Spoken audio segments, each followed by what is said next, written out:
This is the Mazda CX-70 2025 N-Line 6, and it has so many little quirks and features that we're going to go over in today's video. Okay, so this one is special. This one actually has the new Mazda N-Line 6 engine in it, which is this massive, beefy, this isn't actually the engine, this is just a hood on the engine.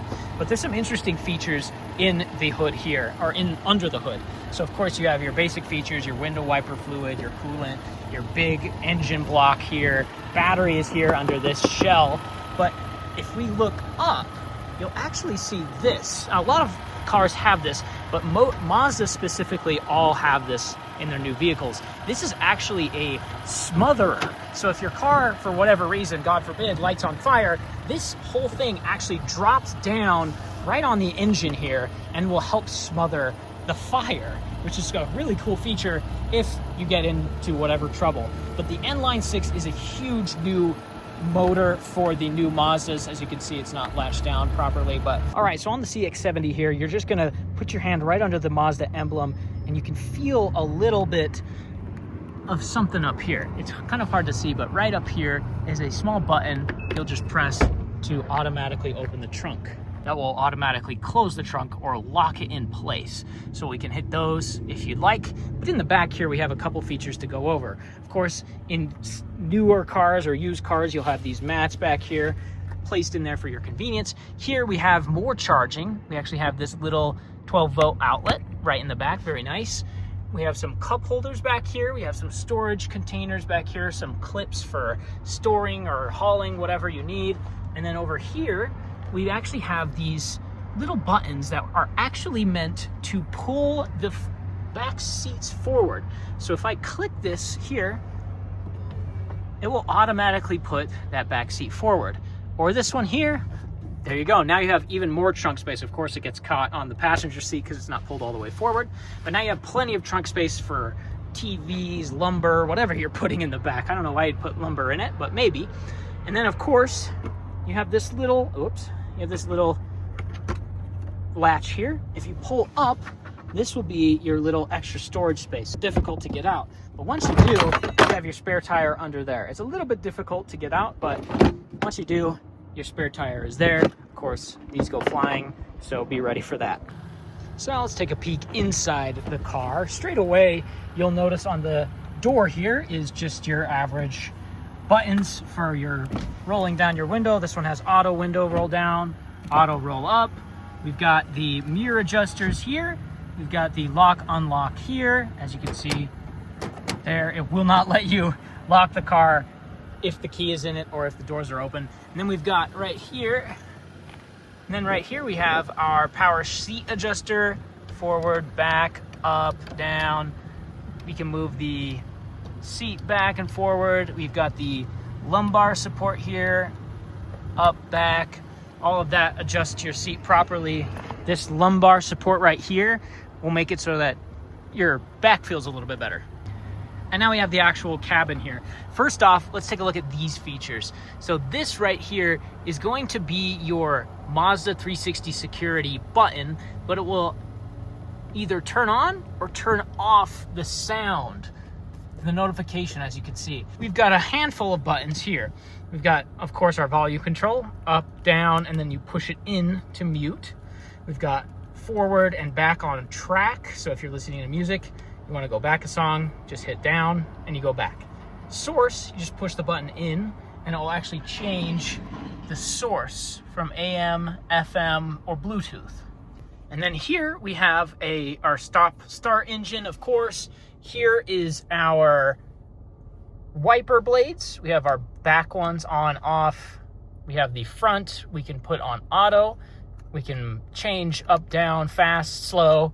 Then over here, we have our another turn signal. This one has your lights on it. So we have our auto on, we have our running lights, we have our headlights, and then if you push the button in here, on the back here, that's your brights. So you just push that in, boom, your brights are on. Then on the middle console, we've got a couple of features to go over. Nothing too crazy, but we have, of course, our cool and heat operations here and here. So this is your passenger side. We have dual zone different climates. So this half of the car is run by these buttons here, and this half of the car is run by these buttons here. So if you want to change, let's say I like it a little bit colder than my passenger, they can turn theirs up and I can turn mine down, and then we can also sync it back to be both on low. Now we'll just turn this back to a little bit warmer. We can turn on auto so that the car will decide at what temperature you put it at where the cool or heat should be pointing. So if I pull this up, you can see it just changed here from the circulating car to the air coming in, and then to head and feet instead of just head. And now we'll go straight to feet.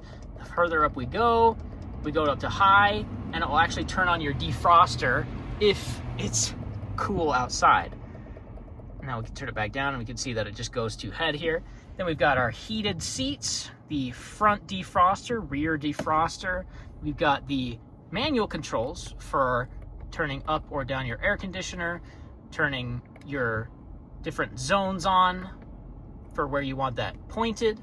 We have your rear control. You push this button here, and now if I control this, it'll be what's happening in the rear. So the rear has another climate. So this is the tri-zone climate in this car. So anything that happens back here is controlled up here. Of course, you do have some controls in the back that we can show, but if you want to control it from up here, you are more than welcome to, and you can also just turn that rear control completely off. Of course, now down here we have our plug-in for whatever devices you want here. So that's our 12-volt charger. Then we have a wireless charger here for your cell phone. The Mi Drive, which is a specific to Mazda feature. If you just pull this or push it down, you can see on your cluster here that it will change from smart to normal to off-road. So that's some features that you can change to. It'll change the way the car drives just by hitting the Mi Drive. Then we have, of course, our shifter. This one, pull to the right, you push the brake in, of course I knew that. Then you pull to the right, reverse, neutral, and drive. In reverse, of course, we have our backup camera, and then this here is going to be our sensors. So if we get too close to something in the front, you can kind of see these sensors here will go off. In the back is the same thing. We'll have sensors that go off. Of course, you can turn those off over here. But now we go down a little bit more. Here is our infotainment control system. So this is going to be our volume control, our forward, our back button, and then push in for mute. You can click this and it will bring up the list of different sources. So now we can go down, we can connect our Bluetooth, we can even connect USB, Alexa, and we can just turn off the audio completely. Or if we hit the arrow down here, that will be the navigation. In this car, we don't have a built-in navigation, so it just brings up a compass. Now we can hit back on here, takes us right back there. Home will take us to the home menu, and on this menu, we have a whole different assortment of options. We have our information option, which brings up our fuel efficiency and our vehicle status monitor. Then we can go down to entertainment, and that's just our source list, our radio, FM, AM. Let's go back again. And now we have communication. This will be your cell phone. You can connect your device. It's incredibly easy. All you do is hit connect. So you can hit connect here down on the pad here. Of course, there's too many devices on here, so we'll delete. So we can delete those. And now we can go down to settings, and there's a handful of interesting settings in here. We have the in-vehicle displays, which is our center display, and then the instrument cluster. We can actually customize those completely. So if we go here, we can turn this display off completely if we'd like. We can do day-night automatic, which means the car will actually detect the sunlight or the darkness, and it will set your display accordingly. It'll make it a little bit darker, it'll make it a little bit brighter. Or we can do that manually with brightness and contrast here and here. Then we can do show drive results, which will be, it'll just show your fuel efficiency, your range, how far you went as on the dash and on the cluster when you get out of your vehicle. Of course, now we can do the digital screen clock. We can turn that, that's right here. We can turn that from digital to analog. All you have to do is hit home twice on this, and then we have our analog clock that we just put on. So let's go back to settings. Now we can do some sound settings. This is the one that everybody loves to change. The audio settings are basic adjustments. We can do sound adjustment advanced, which will allow us to, you can see here, change the equalizer really dramatically. Here, basic, it's just gonna be your bass and treble. But if we go to advanced, then we can hit equalizer, and then we can actually choose the different styles of equalizer. So we can customize it. We've got rock, pop, jazz, R&B. These are all made specifically for that type of music to elevate certain avenues of the music to make them sound better. So we can change it. We'll change it to R&B for now, because why not? Then we can change the listening position. So if you have a bunch of people in the car, you just want to do all seats, or if it's just you just drive by yourself a lot, which is me, and it's not sad at all, you just do driver's seat. We'll just put on driver's seat. Now we can go back and we can actually change the fader too. So if we want to change the fader over here, we can change it so that the music is prioritized in the back, prioritized in the front. Of course, that gives you a little bit more control there. Then we have the balance, which is the left and right fader. So that gives you more control there. And then we can do automatic level control. So this will actually adjust the volume of your music. Let's say you have your music at 10 volume. If you get onto the freeway, it's gonna be a lot louder. The highway is louder, the car is louder, everything's a little bit louder. So with this automatic level control, the car will automatically detect the cabin noise, the speed, the tires, and compensate the audio you're listening to accordingly. So if you're listening to your book or you're listening to your music, it'll actually make it a little bit louder depending on where you're driving, or quieter. So that's a fun little feature if you like that. Let's go back to the equalizer. We can actually customize the equalizer here. This is something that people love to do in their cars, and this gives you so much control. You can see how many different bands and hertz wavelengths we have to select. So this is your higher end wavelength. You can see it actually going up and down here as well as here. Both of here up, this is your highs right here, all the way to your lows here.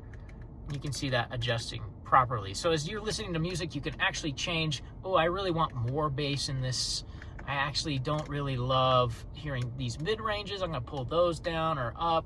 You can change everything really dramatically in this vehicle. Then we have the lane departure warning. If you're getting out of your lane without signaling, it'll actually alert you. Oh, hey, get back in the lane. And there you go. And then it'll also vibrate your wheel. So as you're driving, it'll start vibrating, which is a great little feature. Then this is an interesting one. This is driver attention warning.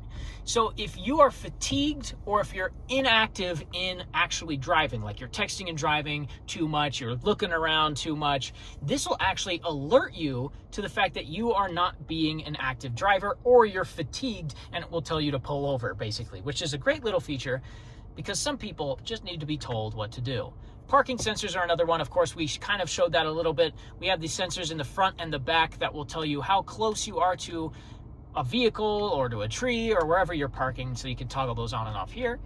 We have the pedal misuse alert, which is very interesting feature too. As you can see here, this is actually an alert if you are accidentally pushing both pedals at once. Sometimes that happens. You have foot slips, you hit the car, or if you're a newer driver and you're accidentally pushing both of these, the car will actually warn you that you are doing it incorrectly. So that's all of our safety settings, and there's still more to go. There's so many little features in this car to go over. And now we can come into connectivity settings. This is where your Bluetooth will be, where your Wi-Fi will be, and then your wireless charging status. So you can actually turn on or off this little wireless charging pad here, which I don't know why you would turn it off. If you have somebody in the vehicle, you can just have them put their phone here, and then you can plug your phone in to the main outlet. You can plug it in here, or inside the center console here, you have more USB-C chargers here. Just plug in your phone there, and then have somebody put their wireless charger here. So you can keep that on or off if you'd like. If you think that you're putting too much stuff there and you're not going to use it, then you can turn it off. Then we have, of course, our Wi-Fi hotspot settings. We have our Bluetooth connectivity. All you have to do in here is just to go down and add a new device. So just hit pair new device.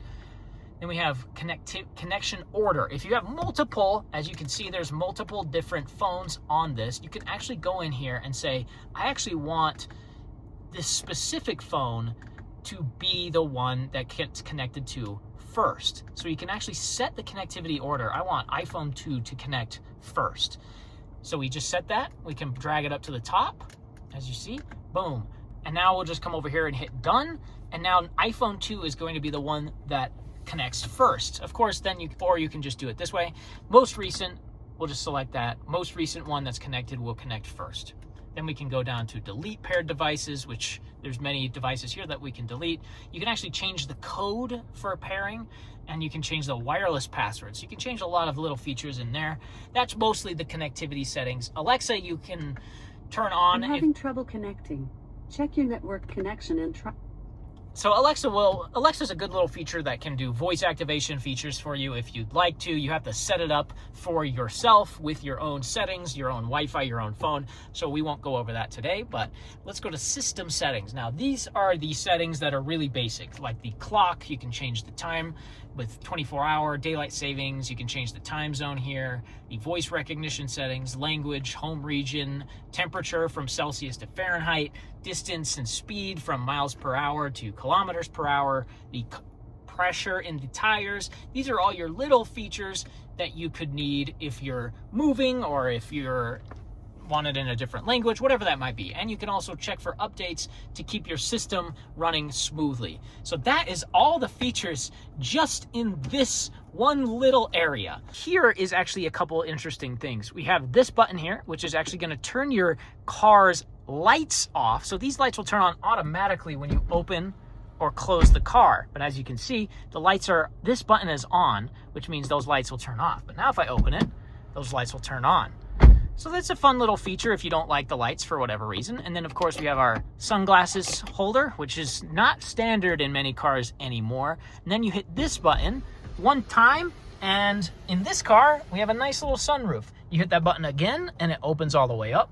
And now to close it, you just push it one more time. Now with this one, it isn't an automatic shutter, so we just close that manually. Now let's get into the back. So there's not a ton to go over in the back here. Of course, in the seat, we have our one control, which is gonna allow us to lean back or forward here. And then down here, we have a little bar right under the seat here that we can pull to move forward or backwards. Of course, you're pretty limited in the back seat. But right here, we have our rear controls. So remember up here, you can actually control those as well, the rear on and off, and then the rear control there. But back here, we can actually control them as well. So we have this button that will turn them back on.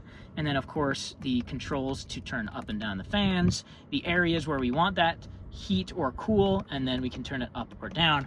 And then we can also just turn those off completely if you want. And then we have two more USB Type-Cs for people back here to charge their devices. Of course, we all love to charge our devices, and the kids in the back need their devices so they don't freak out, and that is where you do it. Of course, we also have on the side two seats little clips here for baby carrying, which is great. And then in the middle, you just have a really basic little cup holder. Very nice for the kids. And one more thing I forgot to talk about in this back seat is this little sunshade.